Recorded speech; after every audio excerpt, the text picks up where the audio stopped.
इस वीडियो में हम डिस्कस करने वाले हैं अपने थर्मल फिजिक्स सीरीज का नेक्स्ट वीडियो और बहुत ही इंपॉर्टेंट टॉपिक है जिसको हम लोग पीवी डायग्राम या इसको इंडिकेटर डायग्राम भी बोला जाता है।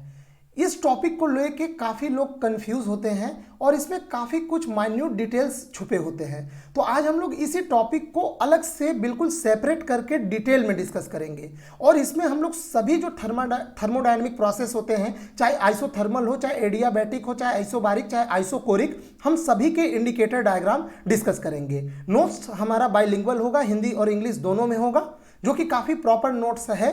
तो शुरू करते हैं हम लोग वीडियो और डिस्कस करते हैं इसमें इंडिकेटर डायग्राम के बारे में। ये जो इंडिकेटर डायग्राम जिसको हम लोग पीवी डायग्राम बोलते हैं, ये असल में होता है एक ग्राफ होता है प्रेशर और वॉल्यूम के बीच में। इंडिकेटर डायग्राम इसलिए बोला जाता है कि ये जो ग्राफ जो बनाया जाता है प्रेशर और वॉल्यूम के बीच में, इसको मैनुअली प्लॉट करने के लिए एक डिवाइस का प्रयोग करते हैं। उसको हम लोग डिवाइस को इंडिकेटर बोलते हैं। माने उस इंडिकेटर में कोई गैस भरा होगा और उस गैस के प्रेशर और वॉल्यूम का जो वेरिएशन है वो ऑटोमेटिक मैनुअली जो है उसको ग्राफ पे प्लॉट कर देता है। उसी को हम लोग बोलते हैं इंडिकेटर डायग्राम। यानी मोटे तौर पे बोला जाए तो किसी भी थर्मोडायनेमिक सिस्टम के प्रेशर और वॉल्यूम का जो वेरिएशन होता है, जो ग्राफ होता है, उसी को हम पीवी डायग्राम या इंडिकेटर डायग्राम बोलते हैं। अब जैसे यहाँ पे मैंने आपको व्यक्त करने के लिए दो इंडिकेटर डायग्राम, दो प्रोसेस के इंडिकेटर डायग्राम मैंने लिया है, एक एडियाबैटिक और दूसरा आइसोथर्मल कर्व लिया है। ऐसा है, इस कर्व से जाने से पहले थोड़ा सा हम देखते हैं कि ये कर्व ऐसा आता क्यों है। हम फिर यहाँ पे आएंगे। यहाँ पे देखिए, जैसे हमें आइसोथर्मल के लिए लेना है तो आइसोथर्मल प्रोसेस यानी समतापीय प्रक्रम में हम लोग जानते हैं कि टेम्परेचर क्या होता है, कांस्टेंट होता है। कोई भी अगर प्रोसेस आइसोथर्मल यानी समतापी होगा तो उसमें टेम्परेचर कांस्टेंट होगा। तो टेम्परेचर में होने वाला चेंज यानी डेल्टा टी, जिसको हम लोग T2 माइनस T1 भी बोलते हैं, वो क्या हो जाएगा, जीरो हो जाएगा। अब अगर टेम्परेचर कांस्टेंट है तो टेम्परेचर में होने वाला परिवर्तन डेल्टा टी तो जीरो होगा ही। अब ऐसे में अगर हम गैस समीकरण लगाते हैं तो PV इक्वल टू RT, अब यहाँ पे R गैस कांस्टेंट है, वो भी कांस्टेंट, T भी टेम्परेचर भी कांस्टेंट, तो ये कांस्टेंट हो जाएगा। तो P is inversely proportional to V हो जाएगा। तो आप सभी लोग जानते हैं कोई क्वांटिटी अगर Y is inversely proportional to 1/x हो तो उसका ग्राफ किस प्रकार से बनता है, ये इस प्रकार से कुछ ग्राफ बनता है। मैंने x एक्सिस पे वॉल्यूम ले लिया और y एक्सिस पे प्रेशर, तो ये आपको इस प्रकार से ये हल्का स्लोप लिए यहाँ पे ये आपको एक कर्व दिखाई देगा। ठीक है, ये स्ट्रेट लाइन नहीं होता है, हल्का सा ये कर्व लिए होता है। इसको हम बोलेंगे समतापी कर्व यानी आइसोथर्मल कर्व। ठीक है, और ये एक प्रकार का आइसोथर्मल प्रोसेस का इंडिकेटर डायग्राम हो गया। ठीक है, आगे बढ़ते हैं। इसी में हम लोग एडियाबैटिक का समझते हैं। एडियाबैटिक प्रोसेस के लिए हम जानते हैं कौन सा इक्वेशन लागू होता है, इसको पॉइजन इक्वेशन बोलते हैं। पी वी के power gamma equal to constant. तो यहां से P is inversely proportional to 1/v के पावर गामा आ जाएगा। थोड़ा सा गामा के बारे में जान लेते हैं अभी, हालांकि ये सब डिटेल में मैं आप लोगों को आगे पढ़ाऊंगा गामा क्या होता है, बट फिर भी यहाँ आ गया है तो थोड़ा सा देख लीजिए।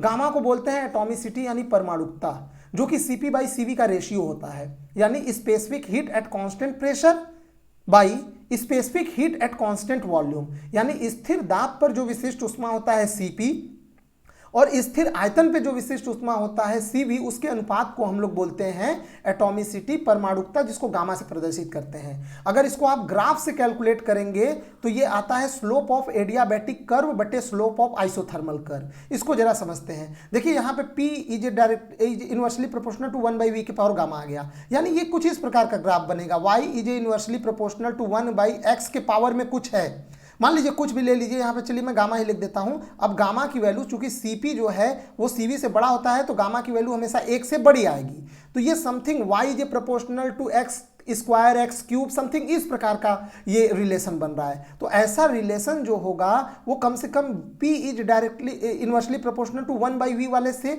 तो ज़्यादा इसका स्लोप होगा। मतलब जैसे इस प्रोसेस में मैं बता रहा हूँ एडियाबैटिक वाले कर्व में P is inversely proportional to 1/v के पावर गामा आ रहा है, जबकि यहाँ पे P is inversely proportional to 1/v आया था। इसके पावर में कुछ भी नहीं था, तो पावर में न होने के कारण इसका स्लोप थोड़ा धीरे धीरे था। स्लोप मतलब कम था। जबकि इसमें P1/V की पावर गामा है और गामा की वैल्यू 1 से ज़्यादा होती है, तो इसका जब ग्राफ बनाएंगे तो इसका स्लोप बहुत ही ज़्यादा होगा, बहुत ही स्टीप होगा, बहुत तेज़ी से ये ग्राफ डिक्लाइन करेगा। मतलब जैसे जैसे आप इधर वॉल्यूम बढ़ाएंगे, आयतन बढ़ाएंगे, तो जो प्रेशर होगा वो बहुत ही तेज़ी से कम होगा एडियाबैटिक में। जबकि इसमें अगर आप वॉल्यूम बढ़ाएंगे तो प्रेशर कम होगा, लेकिन उसके कम होने की दर एडियाबैटिक वाले से तो स्लो ही होगी। तो इसका ग्राफ थोड़ा स्लो मिलेगा आपको आइसोथर्मल का, जबकि एडियाबैटिक का जो स्लोप मिलेगा वो बहुत ही तीव्र मिलेगा। और यहीं पे चूंकि एडियाबैटिक का स्लोप ज़्यादा है, आइसोथर्मल का स्लोप कम है, प्रवणता जिसको बोलते हैं, तो आप जब इसके स्लोप का रेशियो निकालेंगे, यानी एडियाबैटिक कर्व का स्लोप बटे आइसोथर्मल कर्व का स्लोप, तो वो गामा ही आता है। तो ये थोड़ा सा इंडिकेटर डायग्राम के बारे में था। और इंडिकेटर डायग्राम बनाते वक्त अगर रिटर्न आया तो ठीक है, आप ये दोनों दिखा दीजिएगा। अगर रिटर्न नहीं भी आया, एमसीक्यू टाइप होगा, तब भी आप इन सब इक्वेशंस को ध्यान रखिए। एडियाबैटिक कर्व में क्या प्रोपोर्शनैलिटी बन रहा है और आइसोथर्मल कर्व में ये क्या प्रोपोर्शनैलिटी बन रहा है। ठीक है, अब यहाँ पे हम लोग थोड़ा सा आगे बढ़ते हैं और हम लोग अलग अलग प्रोसेस का इंडिकेटर डायग्राम देखते हैं कैसे बनेगा।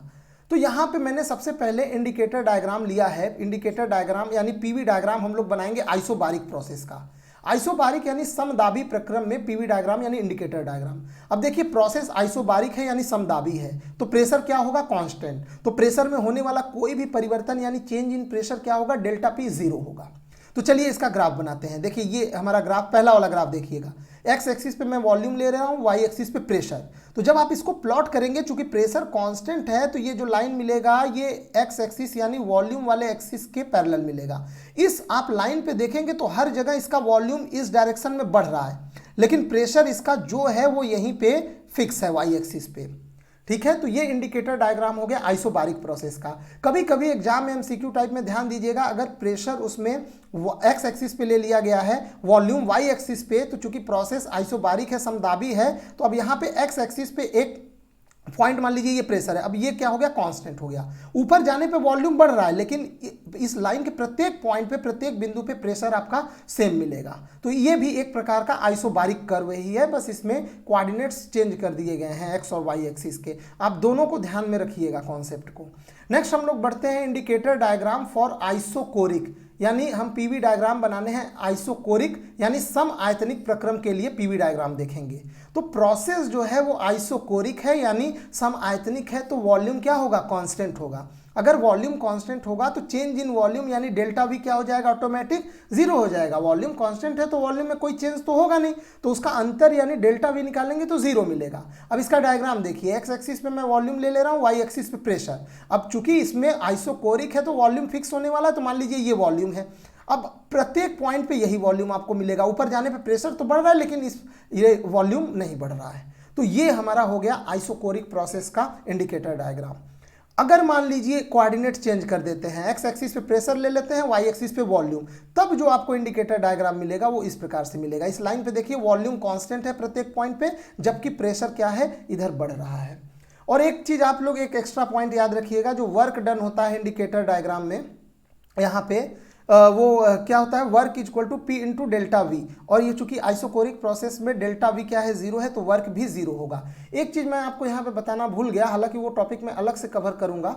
इंडिकेटर डायग्राम से वर्क डन कैसे निकालते हैं, याद रखिएगा कि जो इंडिकेटर डायग्राम में जो कर्व होता है, जैसे एक कर्व को केवल लीजिए, चलिए आइसोथर्मल का लेते हैं, ये है पॉइंट ए, ये है पॉइंट बी। एक समय के लिए आप ये एडियाबैटिक वाला भूल जाइए। तो इस कर्व के नीचे का जितना भी क्षेत्रफल आएगा, यहाँ पे देखिए, ये जितना भी इस कर्व के नीचे का क्षेत्रफल एक्स एक्सिस तक लेते हुए, यानी इसमें लेकिन वॉल्यूम हमारा यहीं पे होना चाहिए एक्स एक्सिस पे, ये वॉल्यूम यहाँ पे प्रेशर है, ये ग्राफ है ए से बी आइसोथर्मल। तो मुझे इस आइसोथर्मल प्रोसेस में अगर वर्क डन निकालना होगा तो इंडिकेटर डायग्राम से कैसे निकालते हैं, ये कर्व ए बी और उसके नीचे का जितना क्षेत्रफल एक्स एक्सिस तक आएगा पूरा, ये जो मैंने सेड किया है, यही एरिया, यही क्षेत्रफल ही वर्क डन के बराबर होता है। समझ में आया ना, यानी ये जो इंडिकेटर डायग्राम में जो कर्व बनता है उसके नीचे का एक्स एक्सिस तक का जो एरिया है वो वर्क डन, उस पर्टिकुलर प्रोसेस में किए गए कार्य को बताता है। और ये इंडिकेटर डायग्राम से इस प्रकार से कैलकुलेट किया जाता है। किसी भी प्रोसेस का आप ले लेते हैं, जैसे यहाँ पे देखिए, मैं यहाँ पे जैसे यहाँ पे मान लीजिए इसमें आपको वर्क डन निकालना है आइसोबारिक में, तो ये कर्व हो गया, तो इसके नीचे का आप जितना भी क्षेत्रफल यहाँ तक बना सकते हैं ये पूरा क्षेत्रफल क्या हो जाएगा, यही वर्क डन होगा। अब ये आपको एक रेक्टेंगल आयत दिख रहा है, तो यहाँ मान लीजिए ये हमारा V1 है, यहाँ पे V2 है, तो इसका आप अगर वर्क डन निकालेंगे मैंने एरिया, तो आप लोग जानते हैं रेक्टेंगल का एरिया क्या होता है, ये मान लीजिए ये इसका ये प्रेशर यहाँ तक तो P है, ये यहाँ से यहाँ तक तो P है, तो ये इसका मोटाई इनटू इस रेक्टेंगल का लंबाई, लंबाई क्या हो जाएगा V2 माइनस V1, तो इसको मैं डेल्टा V कर दे रहा हूँ, तो यही P इंटू डेल्टा V क्या देता है, वर्क। समझ में आया, यही कार्य हो जाएगा, P इंटू डेल्टा V कार्य हो जाएगा। इसी प्रकार आप इसमें नहीं, इसमें फिर करिएगा तो फिर ये यहाँ का क्षेत्रफल, इधर का क्षेत्रफल हो जाएगा। ठीक है, वॉल्यूम आमतौर पे एक्स एक्सिस पे ही लेते हैं, प्रेशर वाई एक्सिस पे लेते हैं। आइसोकोरिक में देखिए, आइसोकोरिक में यहाँ पे इस वाले ग्राफ को देखिएगा, इस लाइन के नीचे क्षेत्रफल क्या है, जीरो है। लाइन के नीचे थोड़ी कोई क्षेत्रफल होता है, एरिया होता है, तो डेल्टा V जीरो है तो वर्क डन जीरो हो जाएगा। ठीक है, इसमें आप देखेंगे तो फिर आपको वाई एक्सिस पे लेना पड़ेगा। ठीक है, आप इस पे ध्यान दीजिए इस वाले में, तो यहाँ पे जो है डेल्टा V जीरो है तो वर्क डन आइसोकोरिक में जीरो होता है सम आयतनिक प्रक्रम में। आगे बढ़ते हैं। वैसे तो मैंने समतापी वहीं पे समझा दिया, पर यहाँ पे देख लीजिए नोट्स मेकिंग के लिए हम लोग इंडिकेटर डायग्राम यानी पीवी डायग्राम आइसोथर्मल के लिए बनाए हैं। तो आइसोथर्मल में आपको पता ही है, समतापी है तो टेम्परेचर कांस्टेंट होगा, तो डेल्टा T जीरो होगा। अब आइडियल गैस इक्वेशन लगा दीजिए, PV equal to RT, R तो वैसे भी गैस कांस्टेंट होता है, T कांस्टेंट है आइसोथर्मल में, तो PV इक्वल टू कांस्टेंट आ जाएगा, तो P is inversely proportional to V हो जाएगा। ठीक है, तो ऐसे ग्राफ जब भी बनते हैं ये इस प्रकार से ग्राफ बनता है, स्ट्रेट लाइन नहीं होता है, हल्का सा कर्व लिए होता है, इस पे T कांस्टेंट है, तो ये आइसोथर्मल का हो गया। वर्क डन निकालना है तो कर्व और एक्स एक्सिस के बीच में जितना भी एरिया आएगा उसको कैलकुलेट कर लेंगे, वही हो जाएगा वर्क डन। यानी इंडिकेटर डायग्राम में कर्व के नीचे का क्षेत्रफल एक्स एक्सिस तक जो भी होता है वही किया गया कार्य होता है। लास्ट में ये जल्दी से हम लोग पीवी डायग्राम देख लेते हैं एडियाबैटिक प्रोसेस का।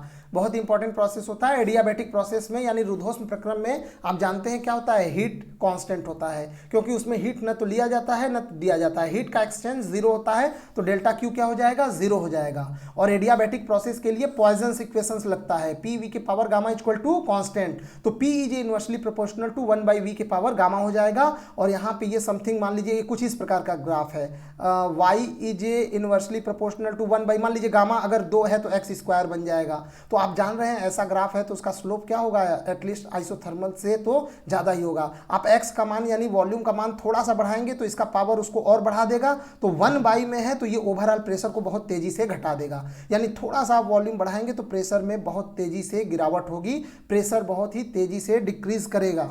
तो ये यहाँ पे ये ग्राफ हो गया, और ये मैं ऑलरेडी आप लोगों को बता चुका हूँ, इसको देख लीजिएगा। एटॉमिसिटी होता है गामा, CP/CV का रेशियो होता है।